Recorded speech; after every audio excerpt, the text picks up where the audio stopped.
Q&A. 성경적 연애는 어떻게 하나요?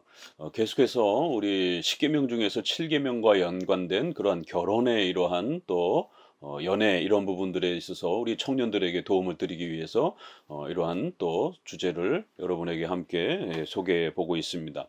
우리 기독 청년들, 특별히 우리 개혁주의를 표방하는 이러한 그 청년들은 더더욱 이러한 그 결혼과 관련해서 성경적인 기준, 또 우리 웨스민스터 신앙 고백이나 또 이러한 우리의 중요한 또 개혁주의의 또 이러한 교리 표준의 이러한 그 기준을 따라서 더더욱 결혼이라든가 또 연애라든가 이러한 부분들을 또 잘 또 이렇게 세워 가셔야 됩니다. 자, 특별히 우리 청년들이 많이 궁금해하는 성경적 연애는 특별히 우리가 스킨십이라든가 이런 부분들은 어디까지 이렇게 허용이 되는가, 이제 이러한 부분들의 어떤 성경적 기준 또 교리 표준의 어떤 기준이 있는가요? 이런 질문들을 많이 합니다. 자, 그럴 때에 이제 우리 청년들의 연애와 관련해서 이렇게 몇 가지를 소개해 볼 수 있습니다. 대략 한 6가지 정도를 소개해 드릴게요. 첫 번째는 당회의 허락을 아주 중요한 연애의 또 이러한 기준으로 생각하셔야 됩니다. 교회 내에서 특별히 우리 청년들이 이렇게 연애를 하고 교제를 하게 되면 이제 어느 정도 서로가 호감을 나타내고 이렇게 본격적으로 이렇게 서로가 연인으로서 이렇게 교제를 시작하려고 결심했다라고 한다라면 이렇게 비밀리에 숨어서 이렇게 교제를 하시면 안 되고 반드시 목사님께나 장로님께 그런 서로의 교제의 사실들을 최소한 이렇게 알려드리고 이렇게 기도를 요청하면서 당회가 그 청년들의 연애와 또 교제를 살펴볼 수 있도록 이렇게 해야 됩니다. 왜냐하면 교회 안에서 교제할 때 이것이 비밀이라든가 이렇게 이루어지게 된다라면 또 자칫 잘못하면 또 서로에게 상처를 주기도 하고 또 어떤 성적 범죄가 일어날 수도 있기도 하고 또 연애를 하다가 헤어지게 되면 둘 다 교회를 떠나기도 하고 둘 중에 하나가 교회를 떠나기도 하는 또 이러한 교회 생활에도 아주 심각한 문제가 발생이 됩니다. 그래서 우리 청년들을 보호하는 차원에서 반드시 이렇게 결혼이라고 하는 것, 연애라고 하는 것은 둘만의 문제가 아니라 교회와의 문제, 또 가정과의 문제, 또 둘 사이에서의 문제, 이러한 세 이러한 그 단체가 개인들, 부모와 가정 또 그다음에 교회, 이 세 기관이 함께 어우러지면서 결혼이 만들어져 가는 것이기 때문에 첫 번째는 반드시 당회의 이러한 또 허락을 받으면서 교제를 해야 그래도 이렇게 인격적으로 질서를 지켜가면서 연애와 또 교제를 할 수 있습니다. 두 번째로는 교회 이렇게 바깥에서 교제가 일어난다라면 부모의 허락을 아주 중요한 또 기준으로 이렇게 또 가지고 있으셔야 됩니다. 예. 부모는 우리 청년들의 연애 초기부터 이렇게 또 결혼에 이르기까지 전반적인 부분들을 함께 고민하고 기도해 주실 수 있는 아주 좋은 또 그러한 보호자요. 또 결혼의 마지막에 가서는 특별히 우리 개혁주의 장로교에 있어서는 부모가 이 결혼을 승낙하느냐 안 하느냐에 대한 그 승인 여부를 아주 중요한 그 결혼의 조건으로 또 이렇게 파악합니다. 그래서 이러한 그 우리 장로교회의 정치 질서상 부모의 승낙이 없는 결혼은 이렇게 당회가 쉽게 허락하지를 않습니다. 그렇기 때문에 첫 출발 단계에서부터 이렇게 또 부모가 그 연애 과정 속에서 잘 살필 수 있도록 그래서 교회 특별히 바깥에서 이렇게 또 혹시라도 지인의 소개를 통하여서 만난다라면 부모님에게 알리고 이제 본격적으로 서로가 호감을 가지고 교제를 하고 싶다라면 부모님에게 알리고 또 함께 기도하면서 그 연애의 과정들을 또 부모님이 들여다보고 또 이렇게 함께 할 수 있도록, 그래서 나중에 결혼에 혹시라도 결정 단계에 이른다라면 부모가 얘가 누군가 보면서 처음부터 그걸 다 살펴야 되는 이런 시간들을 아낄 수 있다라는 것이죠. 왜냐하면 부모도 충분히 검증해 왔기 때문에. 그래서 이러한 부모의 허락이 연애에 있어서 아주 중요한 또 기준이 됩니다. 그리고 또 젊은 청년들이 볼 수 없는 그런 부분들을 또 부모와 이렇게 상의하고 논의하다 보면 부모가 또 어른으로서 또 상대방의 어떤 배우자로서의 어떤 심각한 또 이렇게 문제가 있는지 없는지들을 또 헤아려 살펴주실 수 있는 것입니다. 자, 세 번째로는 이 결혼이란 어느 한쪽이 일방적으로 뭔가 물건을 사는 게 아닙니다. 반드시 인격 대 인격으로 서로가 서로 남녀가 각각의 인격의 책임을 가지고 서로 사랑하는 상대방을 선택하는 문제예요. 그래서 각자의 그러한 인격적인 선택의 책임이 모두에게 있는 것입니다. 그렇기 때문에 결혼은 쌍방의 동의와 사랑을 토대로 해서 이루어지는 것입니다. 우리 웨스트민스터 신앙고백 24장 3항에 판단력을 가지고 동의를 표시할 수 있는 모든 사람들이 결혼하는 것이 합법적이다. 그러니까 결혼이란 부모가 이렇게 억지로 이렇게 결혼을 시키는 것도 아니요. 이렇게 반드시 당사자 간의 동의, 내가 저 사람과 결혼하고 싶다라고 하는 그 개인의 동의를 가장 중요한 또 기준으로 삼는다라는 것이에요. 그렇기 때문에 쌍방이 남녀가 서로가 각각 상대방을 선택할 수 있는 자유가 있고 또 상대방을 거절할 수 있는 이러한 자유가 있다라는 것입니다.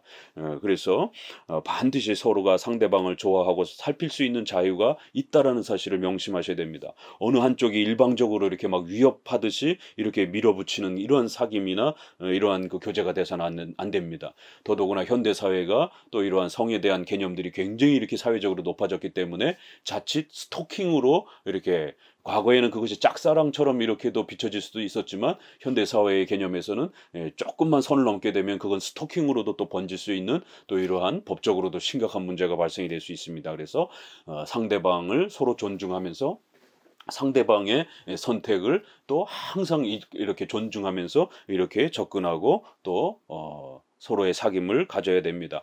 각각 서로의 의사를 최대한 존중하며 예의를 갖추고 이렇게 교제하셔야 됩니다. 네 번째로는 이 사귐의 이러한 그 목적을 또 잘 또 헤아려 가면서 또 찾아가면서 또 이렇게 연애와 결혼을 해야 합니다. 이렇게 연애의 단계에 있어서는 서로 이렇게 만나서 뭐 재미나게 지내고 뭐 이러한 것만의 문제가 아니라 평생을 함께 해야 되고 또 하나님의 교회를 함께 짊어져가는 그러한 영적인 동반자를 또 하나님이 짝 지어주신 배우자를 찾는 과정입니다. 그렇기 때문에 우리의 사귐의 목적은 단순히 이렇게 만나서 그냥 즐거움이나 누리고 또 이렇게 외모의 어떤 호감이라든가 경제적인 어떤 이러한 그 욕심에 이끌릴 이런 문제가 아니라는 것이죠. 그래서 내가 좋아하는 사람을 찾는 것이기도 하면서 또 꼭 내게 필요한 사람을 찾는 그런 과정임을 우리는 명심하셔야 됩니다. 하나님께서 짝지어준 사람을 찾는 그런 과정이기 때문에 그런 것이에요.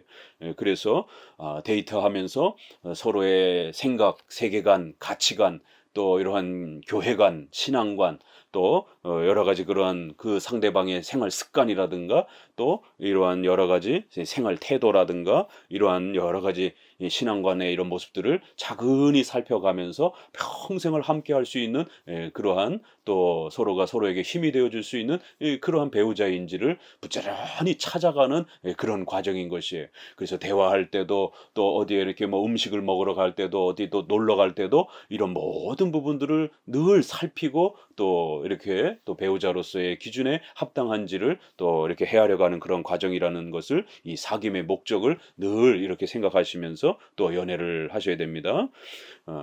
다섯 번째는 성적인 위험을 늘 방지하고 이렇게 조심해야 됩니다.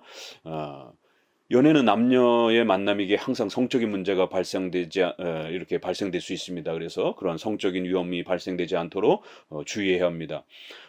공적인 공간이나 개방된 공간에서 이렇게 만나도록 늘 노력하셔야 되고요. 또 이렇게 스킨십이라든가 이러한 부분들은 엄격하게 또 이렇게 조심하시고 또 이렇게 금해야 합니다. 또 사회적 상식선을 넘지 않는 그런 이렇게 선을 늘 잘 지켜야 됩니다. 우리가 과거에 조선시대, 구한말 시대 뭐 이런 데들은 이렇게 얼굴을 내놓는 것도 이렇게 허락되지 않는 시대가 있었던 것처럼 지금은 이제 그래도 좀 더 많이 사회적인 어떤 이러한 남녀의 관계의 스킨십이 조금 자연스러운 부분들이 있습니다. 그래서 우리가 악수를 한다든가 뭐 요 정도는 이렇게 허락이 되지만 이렇게 좀 더 깊은 이러한 그 스킨십이라든가 이런 부분들은 결혼의 이러한 그 연애의 과정 속에서는 훨씬 더 조심하셔야 되고 이렇게 연애 과정 속에서 팔짱을 끼고 손을 잡고 다니고 막 이런 부분들이 세상 사람들은 뭐 그게 뭐가 어때느냐라고 이렇게 자유롭게 열어두지만 우리 크리스찬들에게 있어서는 굉장히 조심하셔야 됩니다. 왜냐면 그 사람과 헤어지고 나서 또 다른 배우자를 또 교회 안에서 가까운 신앙 공동체 안에서 또 새롭게 만날 수 있기 때문에 그런 것이에요. 그러면 이렇게 성적인 스킨십이라든가 이런 부분들이 너무 지나치게 선을 넘어버리게 되면 헤어지고 나서 다른 배우자를 만날 수가 없습니다. 서로에게 불편한 것이죠. 그렇기 때문에 성적인 위험을 방지하기 위해서도 그렇고 또 그 신앙 공동체 안에서 아직 결혼 전에는 새로운 배우자를 계속 찾아가는 과정이기 때문에 더더욱 이런 스킨십은 좀 더 우리가 보수적으로 접근해야 되고 좀 더 이렇게 엄격하게 또 이렇게 제한하는 쪽으로 이렇게 가셔야만 합니다. 이것이 뭐 고리타분하거나 뭐 시대가 어느 시대인데 이런 문제가 아닙니다. 남녀의 이 성의 문제는 인간의 본성의 문제이기 때문에 결국 작은 스킨십이 더 강한 스킨십으로 가게 돼 있고 그 강한 스킨십은 결국 성적인 그러한 연합으로 또 가기가 쉬운 이러한 또 인간의 성적 본성에 대한 부분들을 결코 만만하게 생각해서는 안 되는 것입니다. 우리 기독교는 결혼 전에는 반드시 결혼할 부부라 할지라도 혼전 동거와 혼전 성관계는 하나님 앞에 엄격하게 죄로서 취급하고 있기 때문에 결혼을 하나님 앞에 징계와 책망으로부터 이렇게 출발하지 않으려면 반드시 하나님의 축복으로부터 출발하려고 하게 된다라면 혼전 결혼 전에 이러한 그 동거나 성적 관계를 철저히 금해야 하고 또 그러기 위해서는 이러한 성적인 스킨십의 이런 부분들을 더더욱 이렇게 철저히 조심하는 것이 또 우리 청년들을 보호하는 방식이 됩니다.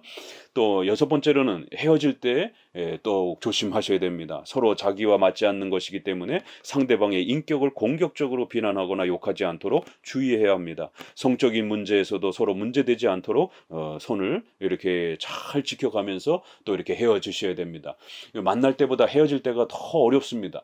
그래서 이렇게 배우자를 찾아가는 과정이기 때문에 혹시라도 내 마음에 들지 않는다라면 인격적으로도 이렇게 예의 있게 상대방을 거절해야 되고 또 성적으로도 문제가 되지 않도록 이렇게 그 연애 기간 동안에 그 선을 잘 지켜야 되는 겁니다. 그래야 헤어질 때도 편하게 헤어질 수 있는 것입니다. 성적인 것이 발목이 잡아서 결국 헤어지지도 못하고 안 헤어지지도 못하는 마음에 안 드는데 또 이렇게 헤어지지도 못하는 이런 일이 벌어질 수도 있는 것입니다.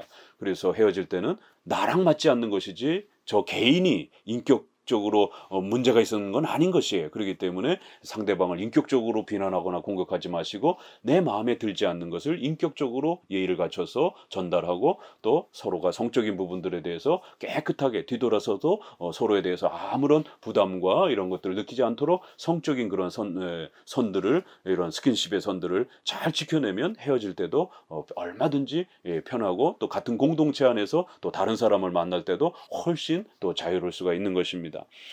우리 몇 가지 성경 구절에 이 연애와 관련된 부분들이 이렇게 좀 볼 수가 있는 부분이 있는데요. 창세기 24장 14절에는 리브가와 이삭에 대한 그 리브가를 이렇게 찾는 과정이 있습니다. 한 소녀에게 이르기를 청컨대 너는 물 항아리를 기울여 나로 마시게 하라 하리니 그의 대답이 마시라 내가 당신의 약대에게도 마시우리라 하면 그는 주께서 주의 종 이삭을 위하여 정하신 자라 이로 인하여 주께서 나의 주인에게 은혜 베푸심을 내가 알게 있나이다. 여기 보게 되면 아브라함의 종이 그 이삭의 배우자를 찾으려고 할 때 하나님 앞에 기도하는 그 내용 중에 아주 독특한 기도 제목이 있죠. 그래서 자신에게도 물을 떠주고 그리고 종의 그 낙타들에게도 이렇게 짐승들에게도 물을 주는지 그걸 기준으로 삼겠습니다. 이거는 그 리브가 그 배우자의 여성의 인격적인 그러한 자상함과 자비로움을 이렇게 그 아브라함의 종이 보고 싶었던 겁니다.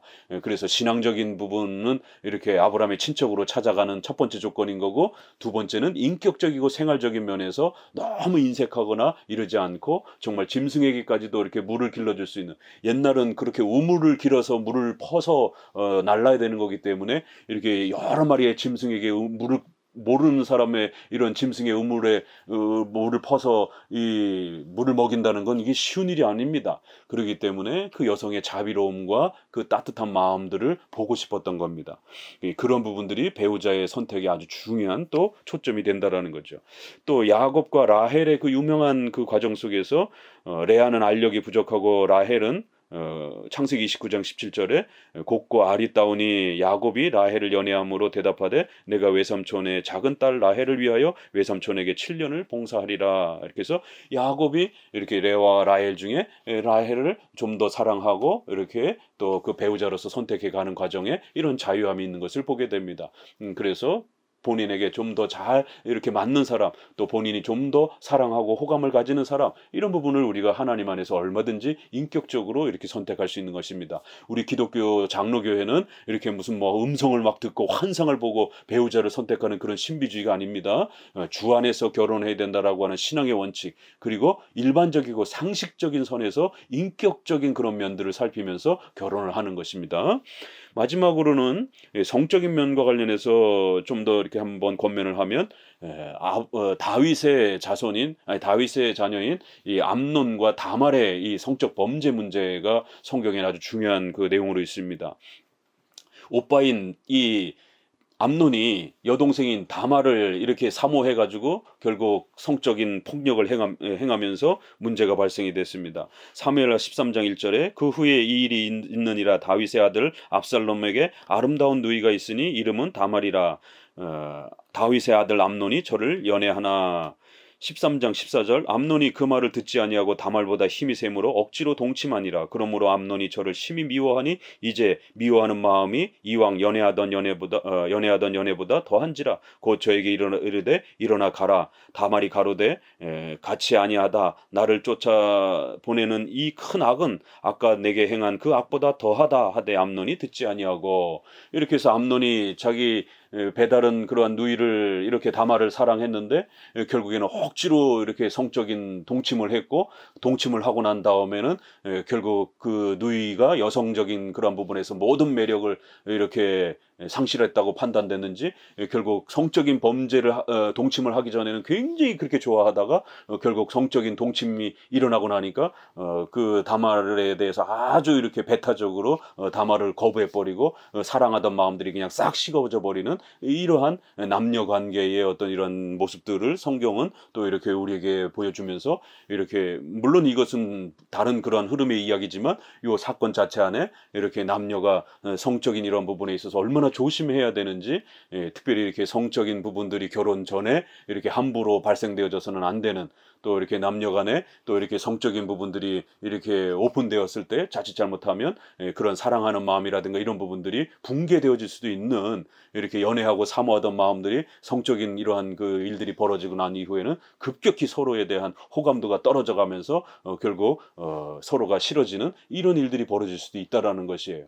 이것은 인간의 죄악된 본성과 관련된 문제이기 때문에 성경은 이렇게 다양한 방식으로 또 결혼과 관련된 또 이러한 권면들을 우리에게 주고 있습니다. 오늘 또 이러한 우리 기독 청년들은 어떻게 연애해야 되는가요? 그래서 대략 한 6가지 기준을 소개해 보았습니다. 좋은 연애를 통해서 또 좋은 배우자들을 만나시기 바랍니다. 감사합니다.